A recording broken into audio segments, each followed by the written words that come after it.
Yesterday, we summarized the story of the Tower of Babel, and I raised some of the questions that emerge out of it. What did they do wrong? Why was God displeased? What are we supposed to learn from this? So let me just pause here at the beginning to note there's nothing wrong with building a city, nothing wrong with building a tower, nothing wrong with working together. By the way, God loves cities, right? I mean, he's gonna commend them to build cities. He's gonna commend them to work on behalf of the city. Heaven is going to be described as a big city. So there's nothing wrong with cities, and there's nothing wrong with towers. The problem, in part, is going to emerge from the goal to build the tallest tower, and it depends. So look, we were looking here. The text makes it clear these people, from what we think is Babylon, are doing three things wrong.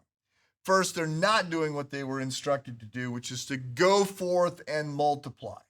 They basically seem to want to stay put and multiply, but the cultural mandate initially given early in Genesis, then repeated in, I think, Genesis 9 or 10, is and adapted because they're now not living in a perfect world, is get out there and steward the whole earth.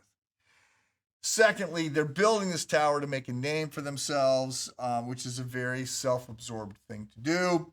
They're looking to be honored. They're sort of doing the Adam and Eve thing about, I want to be like God. I want to do whatever I want to do for my own glory. I'm living for myself, all of that. And so that's going to be a problem. The third thing that's going on here is their understanding of their relationship with God is fundamentally flawed. It's wrong. There's a sense in which the Tower of Babel is a tower to build so that they can reach up to God, which is a classic definition of religion, and which is which is our default approach to things, but it is not the gospel. So let me say it again, and again and again. We don't reach up to God. God reaches down to us. For God so loved the world that he gave his only begotten Son. Whoever believes in him should not perish but have everlasting life. Christianity is not this I do. It's not me and my own efforts reaching up to God.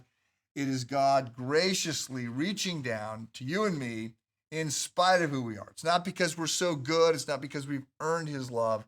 He is the hero of the story. God loves in spite of who we are. He does it all. We cannot fix ourselves. We cannot even build the tower to God part way because we're too broken for that. Every aspect, even the good things that we do are complicated. They're compromised by our sin. So we are saved by grace through faith, not of ourselves. It's a gift of God, not as a result of works. We cannot boast.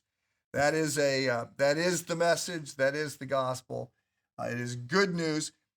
It's only good news when you understand how bad the bad news is, but we've been walking our way through that. I've been rubbing your noses in the bad news. The bad news is worse than we like to acknowledge, but the good makes the good news all that much better.